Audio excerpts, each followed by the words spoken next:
Hello everyone, welcome back to another episode of executive with Akash. तो आज हम लोग टाइमैक्स के बारे में वापस से बात करने वाले हैं। एक फॉलोअप वीडियो बना रहा हूँ। तो इनका एक ओएफएस हो रहा है जो आज से शुरू हुआ है। तो ओएफएस को ना बहुत लोग थोड़ा गलत ले लेते हैं। ओएफएस पहले समझते हैं ओएफएस होता क्या है। ओएफएस होता है ऑफर फॉर सेल। तो आप जैसे आईपीओ समझते होंगे ना, आप जब आईपीओ करते हो तो कंपनी नई फ्रेश इशू करती है स्टॉक्स, एंड कुछ कंपनी थोड़ी सी ओएफएस भी कर देती है, मतलब प्रमोटर अपनी माल बेचती है, ठीक है, स्टेक बेचती है।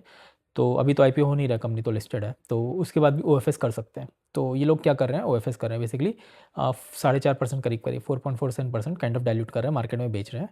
एंड आप अप्लाई कर सकते हो, ये काइंड ऑफ इनका ऑफर है, ठीक है। इससे पहले इन्होंने जून में भी किया था ओएफएस 15% का, तो मतलब कुछ 75% उस टाइम होगा, तो इनका 60% हो गया था। अभी उसी 60-60% पे ये लोग काइंड ऑफ और ओएफएस करके और 4-5% कम करना चाह रहे हैं, ठीक है। नंबर्स उसी रेंज में आप एक बार देख लेना, पॉइंट वो नहीं है नंबर्स के बारे में। पॉइंट ये है कि ये लोग ओएफएस कर रहे हैं, ठीक है। तो अब ओएफएस को लेकर ना सब लोग काफ़ी थोड़ा पेसिमिस्टिक हो जाते हैं कि भाई प्रमोटर को इतना अच्छा लग रहा है कंपनी, तो क्यों बेचना चाह रहे हैं, राइट।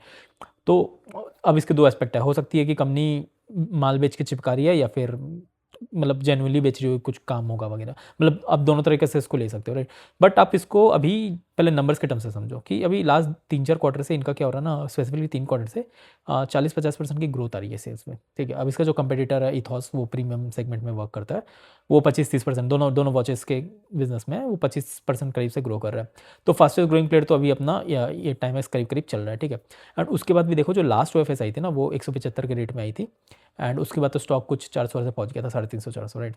अभी भी आज के अभी आप जाके देखो तो लोअर सर्किट लगी है, गिरी हुई है स्टॉक। क्योंकि 350 अराउंड का, 340 अराउंड का करीब करीब स्टॉक प्राइस था। एंड ओ एफ लोग ले आई है 275 में, ठीक है।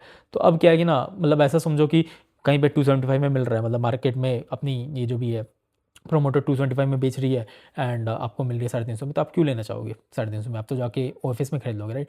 तो वही हो रहा है कि अभी short term kind of volatility दिख रही है। अगेन मैं कुछ रिकमेंड नहीं कर रहा हूँ कि कुछ आप लो या बेचो, या प्राइसिंग के मामले में ऐसा नहीं बता रहा हूँ लोअर लग गया अपर लग गया, वो सब नहीं बताना चाह रहा हूँ। मैं बताना चाह रहा हूँ कि एक रैशनल दिख रहा है कि जिसकी वजह से एक वॉलेटिलिटी क्यों आ रही है। अब इस पर आपको एक्ट कैसे करना चाहिए, दैट मैं कैसे एक्ट करूँगा मैं वो बता रहा हूँ। अगेन डिस्क्लोजर, मैं टाइम में इन्वेस्टेड हूँ, मेरा थोड़ा सा पोजीशन है उसमें। एंड मैं प्लान भी कर रहा हूँ कि एफ में थोड़ा ले लूँ, क्योंकि फंडामेंटल चेंज नहीं हुए हैं। आप देखोगे 3 क्वार्टर से इनकी नैरेटिव भी अच्छी चल रही है, ये ई कॉमर्स में भी बेच रहे हैं, 2 स्टार स्किन का माल बिक रहा है, 40% से ग्रोथ भी दिखा रहे हैं। एंड जो भी है इनका वैल्यूशन भी, जब लास्ट टाइम मैंने किया था, आप देखना मेरे चैनल पे जाके देखोगे, इथॉस वर्सेस टाइमैक्स का मैंने एक वीडियो बनाया था, तो वैल्यूशन भी 35-40 का पी में आ रहा था, ठीक है।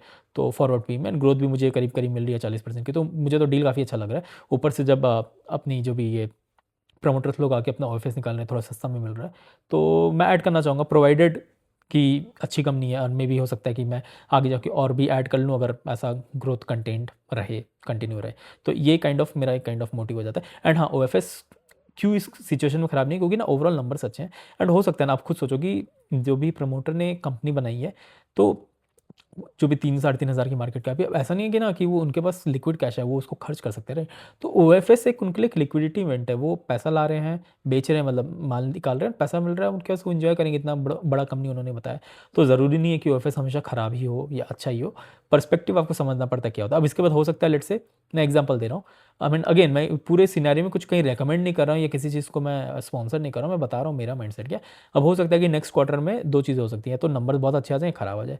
अब अच्छे आ जाएंगे तो ये जो भी शॉर्ट टर्म वॉलेटिलिटी है, आई एम एक्सपेक्टिंग कि ये मतलब आइडियली मार्केट तो उसको रिवॉर्ड कर ही देगा, तो वो अच्छा वापस से परफॉर्म करने लग जाएगा। बट लेट्स से अगेन उसके बाद ग्रोथ म्यूटेड आ जाए या ऊपर नीचे कुछ खराब हो जाए, तब हो जाएगी सिचुएशन खराब। तो उसी सिचुएशन में हम लोग को ये ओ को एज अ सिंगल इवेंट नहीं लेना है, इसके संग देखना है कि पुराने नंबर्स क्या थे, आगे जाके चीज़ें क्या हो रही है, नंबर्स चेंज हो रहे हैं कि नहीं। एंड उसके बाद हम लोग को एक काइंड ऑफ एक वो करना पड़ता है, राइट। तो यही मेरा काइंड ऑफ मोटिव है आपको समझाना। एंड इसको आप देखो, चीज़ों को समझो।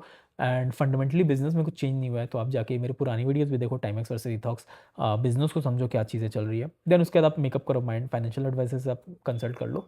बट ऐसे मत समझो कि यार कोई माल बेच रहा है तो वो काइंड ऑफ ख़राब है, या वो काइंड ऑफ अच्छा ही है। उसका आपको नैरेटिव या पर्सपेक्टिव समझना पड़ता है, सिनेरियो समझना पड़ता है। इसलिए तो इन्वेस्टिंग एक आर्ट हो जाती है, राइट। आप ऐसे वन स्टॉप सोल्यूशन नहीं बना सकते। अगेन मैं वही बोलता हूँ कि मैं कुछ भी बोलता हूँ तो उसको आप ऐसा रिकमेंडेशन ले ही नहीं सकते, कहाँ से ले पाओगे। मेरा थिंकिंग प्रोसेस अलग है, आपका थिंकिंग प्रोसेस अलग है, आप कुछ और समझ रहे हो। एंड बेस्ट पे तो यही होता है ना कि थोड़ा सा पैसा डालो, थोड़ा नहीं तो एक यूनिट ही ले लो। मैं अगेन रिकमेंड नहीं कर रहा हूँ, मैं जो करता हूँ मैं बताता हूँ। आप छोटा सा यूनिट लो, देखो, क्योंकि आप पैसे डालोगे तो आप पढ़ोगे, समझोगे चीज़ों को, एंड उसके बाद आपको मार्केट तो सिखाई देगा ना। मार्केट तो ऐसा जगह है जिसमें आप गलती कर करके ही सीखो। बिना गलती करे आप अगर सीख गए हो तो वो ज़्यादा दिन लास्ट नहीं करेगा, क्योंकि क्या होगा ना, बड़े पैसे डाल ही नहीं पाओगे। अगर बड़े पैसे डाल दिए और वो लर्निंग तब तक नहीं आई थी, तो मार्केट वो लर्निंग आपको दे देगा। तो वही होता है, तो यही है मोस्टली वीडियो बनाने का। बट हाँ, टाइमिंग्स के बारे में पढ़ो, पीपीटी पढ़ो, कुछ ऐसा फंडामेंटली चेंज हुआ नहीं है। एंड हाँ, रिजल्ट तो ऐसे भी कुछ दिन में आ ही जाएगा, दिसंबर एंड आई गया है, एंड जनवरी फेब में, मतलब आई थिंक 1 डेढ़ महीने के अंदर रिजल्ट एट मैक्स आ ही जाता है। तो पता चल ही जाएगा कि कंपनी कहाँ में है, पानी में है कि ऊपर में है कि नीचे है। एंड उसके बाद मैं अपना नया स्ट्रेटेजी निकाल लूँगा, मतलब या तो देख लूँगा नंबर, बेस्ड ऑन नंबर्स में देख लूँगा रखना है कि नहीं रखना है, ऐड करना है कि होल्ड करना है या वेट एंड वॉच करना है। तो that anyways time will tell you. But हाँ, अभी तो मुझे काफ़ी अच्छा लग रहा है ओवरऑल जो भी नैरेटिव थी एंड नंबर्स थी। एंड शॉर्ट टर्म वॉलेटिलिटी तो आपको एक्सपेक्ट करना ही पड़ेगा। एंड मार्केट में आए हो तो बिना वॉलेटिलिटी के पैसे बनते नहीं है, बिना वॉलेटिलिटी के लर्निंग भी नहीं होती है। तो yeah on that note let's keep it till here. मेरे को छोटा सी वीडियो बनाना था, बट हाँ, don't react to it, just embrace it and try to understand what the things are going on, क्या चीज़ें हो रही है, and what the numbers are, how the business is there fundamental change और not, and then make a decision. Don't act like a stupid retailer कि मैं कुछ भी कर लूँगा, देख के नंबर देख लूँगा एंड एक ओपिनियन बना लूँगा। वैसा नहीं होता है, आपको कोर फंडामेंटल चीज़ समझनी पड़ेगी कि बिजनेस में कुछ चेंज हो रहा है कि नहीं, ठीक है। एंड वही, अगर कुछ चेंज होगा तो एनीवेज नेक्स्ट क्वार्टर के नंबर में दिख जाएगा। मैनेजमेंट ने आके ऐसा कुछ बताया भी नहीं है। एंड वापस से कॉन कॉल तो होगी ना, कॉन कॉल होगी तो हमें पता चल ही जाएगा, क्लैरिटी मिल ही जाएगा। आई एम होपिंग कि कॉन कॉल करें, कर तो रहे हैं ये लोग।